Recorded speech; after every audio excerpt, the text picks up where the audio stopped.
जयपुर के जंगल में पीलू और बबलू दो पति पत्नी रहते थे। वो लोग कुछ मुर्गियों को पाले थे। पीलू उन मुर्गियों को दाना डाला करती थी। पीलू एक मुर्गे का बहुत खास ख्याल रखती थी। उसे काजू, बादाम, पिस्ता, किशमिश खिलाती थी। पीलू, तुम इस मुर्गे को इतना क्यों खिलाती रहती हो? तुम इसकी आदत बिगाड़ रही हो। इतनी खास ख्याल रखोगी तो ये बिगड़ जाएगा और घमंडी हो जाएगा। अरे नहीं, आप चिंता मत करो, ऐसा कुछ नहीं होगा। अगर ये बिगड़ गया तो मैं इसे सुधार दूंगी। लेकिन वो मुर्गा बहुत शरारती था। उसे अपने पर घमंड था और वो दूसरी मुर्गियों को चिढ़ाता था। ऐसे ही एक दिन पीलू मुर्गियों को लेकर नदी के किनारे गई और एक पेड़ के नीचे सो गई। तब वो घमंडी मुर्गा टहलते हुए एक साधु के पास पहुंचता है और उनसे वरदान मांगा। साधु मुर्गे की भाषा समझते थे। साधु महात्मा जी प्रणाम। आप अभी अभी तपस्या से उठे हैं, क्या मैं आपसे वरदान मांग सकता हूँ? तुम तो बड़े चालाक लगते हो, लेकिन क्योंकि मैं अभी अभी तपस्या से उठा हूँ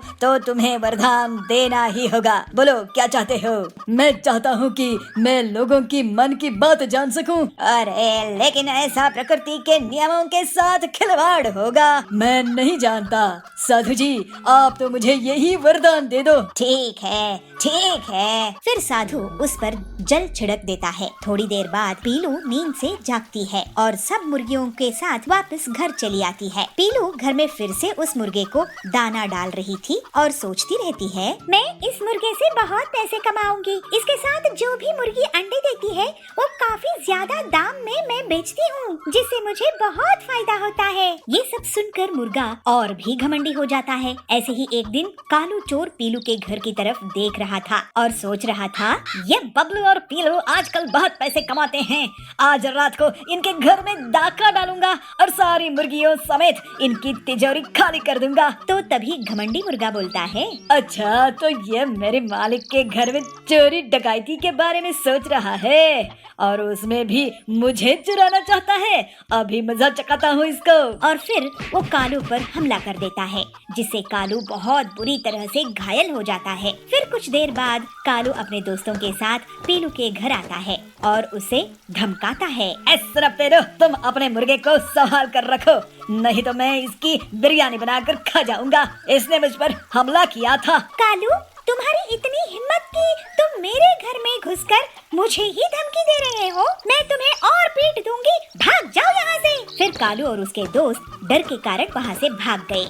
एक दिन पीलू की सास सुंदरी उसके घर पहुँची। बहू, क्या कर रही है? आजकल इन मुर्गियों को पाल रही है क्या? अरे जरा मेरा भी ख्याल रखा करो। चलो आज मुझे तुम बिरयानी खिलाओ। हाँ सासू माँ, आप मुझे बताइए कि मैं किस मुर्गी की बिरयानी आपको बनाऊं? सुंदरी सोच में पड़ जाती है। वो एक के बाद एक मुर्गियों को देखती है और आखिर में उस मुर्गे के पास उसकी नजर जाती है और वो सोचती है, ये मुर्गा तगड़ा लग रहा है, इसकी ही बिरयानी खा जाती हूँ। जैसे ही सुंदरी मुर्गे की बिरयानी के बारे में सोचती है, मुर्गा गुस्से में आ जाता है। ये मुझे खाएगी, अभी बताता हूँ। और फिर वो सुंदरी पर हमला कर देता है। ये देखकर पीलू भी गुस्से में आ जाती है और वो मुर्गे से लड़ पड़ती है। लेकिन इसके बाद मुर्गा सास और बहू पर हमला कर देता है। पीलू और सुंदरी घर से भागने लगती है। मुर्गा उनका पीछा करता है। कुछ दूर पर ही साधु वहाँ मिलते हैं। वो देखते हैं कि वो घमंडी मुर्गा दो औरतों के पीछे है, तो वो उसे रोक देते हैं। देखा पीलू चिड़िया, तुमने लालच में इस मुर्गे का खास ख्याल रखी और दूसरी मुर्गियों को कम समझती थी। इस भेदभाव के कारण ये मुर्गा घमंडी और बदमाश हो गया। सबको एक जैसा समझना चाहिए। जी साधु महात्मा, आप ठीक कह रहे हैं, मुझसे गलती हो गई। इस तरह से पीलू अपनी गलती मानती है और आगे से सभी मुर्गियों को एक जैसा दाना पानी देने लगती है। सुंदरपुर नाम का एक राज्य था। उस राज्य में एक दिन एक मुसाफिर आता है जो साधु जैसे पहनावा पहना था। वह शहर के बाहर एक बरगद के पेड़ के नीचे ध्यान के लिए बैठ जाता है। कई दिनों तक वह साधु वहाँ पे बिना कुछ खाए पिए ध्यानस्थ होकर बैठा था। उस राज्य के लोगों को यह लगने लगा कि यह बाबा सच में कोई महान संत है, तो सारे उनके दर्शन के लिए आने लगे। जब यह खबर सुंदरपुर की राजा तक पहुँचती है तो वो खुद भी बाबा के दर्शन के लिए आ जाता है। जैसे जैसे समय बीतता गया तो राजा का वह संत पर विश्वास भी बढ़ने लगा। तो वह संत से राजा अपने छोटी बड़ी सारी समस्याएं, सारी बातें बांटने लगा। और उनकी सलाह लेने लगा और उनके रहने के लिए एक अच्छा सा कुटीर भी बनाया और 2-3 सेवक को भी लगा दिया। राजा का कोई बेटा नहीं था, मगर राजा को एक बेटी थी और राजकुमारी बहुत सुंदर थी। राजकुमारी जैसी सुंदर आसपास की कोई राज्य में नहीं थी। सुंदरपुर की राजा ने अपनी बेटी की विवाह बहुत छोटी उम्र में ही बगल वाली राज्य की राजकुमार से निश्चय कर दिया था। महल के सारे लोगों को बात करते हुए सुनकर राजकुमारी भी वह संत से मिलने की इच्छा प्रकट करती है, मगर राजकुमारी को महल से बाहर जाने की इजाजत नहीं थी। मगर एक दिन राजकुमारी को मौका मिलता है और वो सबसे नजर बचाकर साधु को मिलने चली जाती है, मगर यह संत की भेष में ठगता वह कोई साधु नहीं था। जैसे ही वह राजकुमारी को देखता है तो वह मोह में पड़ जाता है और राजकुमारी से विवाह करने की आलोचना करता है। राजकुमारी केवल दिखने में सुंदर नहीं थी, बहुत होशियार भी थी। उसने वो साधु की आंखों में वो लालच देखी और उसे समझ में आ गया कि यह साधु कपटी है। जैसे ही मन में ये विचार आया, राजकुमारी वहाँ से भाग निकली, मगर साधु भी उसके पीछे पीछे उसको पकड़ने के लिए भागा, मगर वह पकड़ नहीं पाया तो उसको बहुत गुस्सा आया। मुझसे बचकर कहाँ जाओगी? देखो तुम्हारा हश्र मैं क्या करता हूँ। अरे ये तो साधु नहीं है, ये तो कोई कपटी है, इससे तो बचकर मुझे महल पहुँचना ही है। राजकुमारी सोचती ही रही, मगर साधु ने अपने हाथ में जो त्रिशूल था उसको जोर से राजकुमारी की ओर फेंक देता है और राजकुमारी के पैर में वो लग जाता है।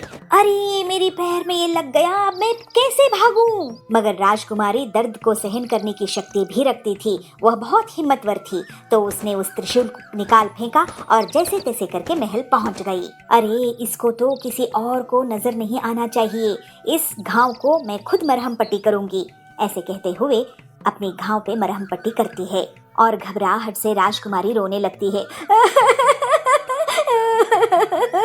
दूसरे दिन राजा साधु के पास पहुंचता है तो साधु सीधे मुंह बात भी नहीं करते, तो राजा दुखी होता है और पूछता है, क्या बात है गुरुजी? मुझसे कोई भूल हो गई? आप मुझसे बात क्यों नहीं कर रहे हैं? राजन, मैं जो कहूँगा वो शायद तुम्हें अच्छा नहीं लगेगा। कैसी बात कर रहे हैं गुरुजी? कहिए, क्या बात है? तो फिर सुनो राजन, इस राज्य में एक बुरी आत्मा है, अगर उसका अंत नहीं किया गया तो वो सबको खत्म कर देगी। यह सुनकर राजा के मन में घबराहट पैदा हुई और वह कहा, बुरी आत्मा कौन है वो? उसे कैसे पकड़ा जाए? यह आत्मा आपकी महल में एक सुंदर लड़की का रूप लेकर रह रही है। कल रात को ये आत्मा हमसे मिलने हमारे कुटीर पर आई थी, लेकिन जैसे ही हमने अपने त्रिशूल उसकी तरफ फेंका तो उसने अपनी असली रूप में आ गई। उसने एक भयानक रूप धारण कर लिया। अगर मैं साधु नहीं होता तो वो मुझे भी खत्म कर लेती।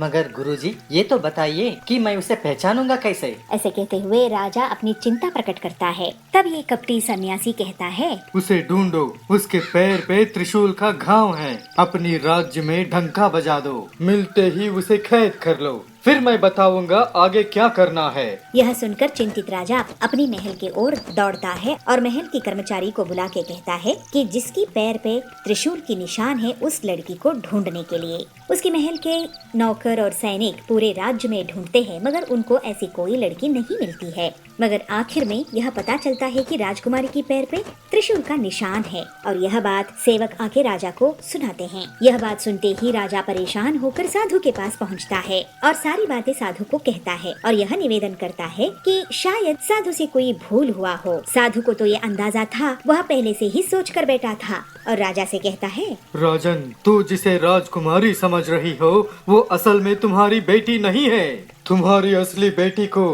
पैदा होते समय एक जादूगरनी ने चुरा लिया था और उसे इस बुरी आत्मा से बदल दिया था। अब तुम पर है राजन, मेरी बात मानो या ना मानो। अगर नहीं मानोगे तो राज्य का विनाश निश्चित है। राजा को साधु पर अटूट विश्वास था, इसीलिए ज्यादा न सोचते हुए राजा ने साधु की बात मान दी और राजा अपनी बात को मान रहा है इसका भनक लगते ही साधु कहता है, एक बड़ी संदूक मेरी कुटिया में रख दो और रात होते ही किसी को भनक ना लगते हुए राजकुमारी को मेरे पास ले आओ। राजा बिल्कुल वैसे ही करता है जैसे साधु ने कहा था और राजा और साधु दोनों मिलकर उस संदूक में राजकुमारी को डालकर उसको बंद कर देते हैं और रात को ही उस संदूक को नदी में बहा दिया। उसके बाद राजा महल चला गया और साधु अपने कुटीर। मगर साधु को अभी भी संतुष्टि नहीं मिली थी, क्योंकि वह खुद राजकुमारी को सजा देना चाहता था, इसलिए कुटिया में पहुंचते ही अपने 2 शिष्यों को बुलाते हैं और कहते हैं कि उन्हें सपने में भगवान के दर्शन हुए और भगवान ने कहा है कि नदी में तैरते हुए संदूक एक उनको मिलेगी और उस संदूक में बहुत कीमती चीज है, और इसलिए दोनों शिष्यों को कहता है कि वो तुरंत जाए और वो संदूक को ढूंढ के कुटीर में ले आए। गुरु की बात सुन के दोनों शिष्य नदी की ओर चल पड़ते हैं। अगले दिन पड़ोस की राज के राजकुमार नदी किनारे शिकार पर आए थे। अचानक राजकुमार की नजर नदी में तैरते हुए संदूक पर पड़ती है और वह सैनिकों को तुरंत वह संदूक बाहर निकालने की आदेश देते हैं। इतनी बड़ी संदूक को देख के राजकुमार को थोड़ा आश्चर्य तो हुआ, मगर वह संदूक को खोल के देखने की निश्चय करते हैं और खोलते हैं। जैसे ही संदूक खोलता है तो वह आश्चर्य और बढ़ जाता है, क्योंकि संदूक में बहुत सुंदर सी एक कन्या थी। इतनी सुंदर कन्या राजकुमार ने पूरी अपनी जिंदगी में कभी नहीं देखा था। राजकुमारी डरते ही संदूक से बाहर आती है और राजकुमार को सब कुछ बताती है। राजकुमार भी स्वयं अपना परिचय देते हैं कि वो पड़ोस की राजकुमार है, जिसकी शादी राजकुमारी के साथ बचपन में तय हुई थी। राजकुमार राजकुमारी को सांत्वना देते हुए कहते हैं कि वह तुरंत वहीं पे गांधर्व विवाह करेंगे, और उन दोनों ने गांधर्व विवाह कर लिया। और सैनिकों को राजकुमार आदेश देता है कि उस पेटी में एक जंगली बंदर को बंद करके फिर से नदी में बहा दिया जाए। राजकुमार राजकुमारी के साथ अपने महल वापस चला जाता है। इधर साधु के दोनों शिष्य पेटी को नदी में तैरते हुए देखते हैं और उस संदूक को ले जाकर साधु की कुटीर में रख देते हैं। पेटी को देखकर साधु को बहुत संतोष होता है और वह दोनों शिष्यों को कहता है जब तक वो ना कहे तब तक कुटिया के अंदर ना आए और कुटिया के बाहर पहरे पे खड़े हो जाएं। फिर क्या था, साधु ने कुटिया की दरवाजा बंद किया और संदूक को खोला। पेटी से निकली हुई बंदर साधु के ऊपर कूदकर उसको बहुत सताती है। साधु चीखता रहा, चिल्लाता रहा, मगर कोई कुटिया की दरवाजा नहीं खोला। इस तरह साधु को अपनी किए की सजा मिल गई।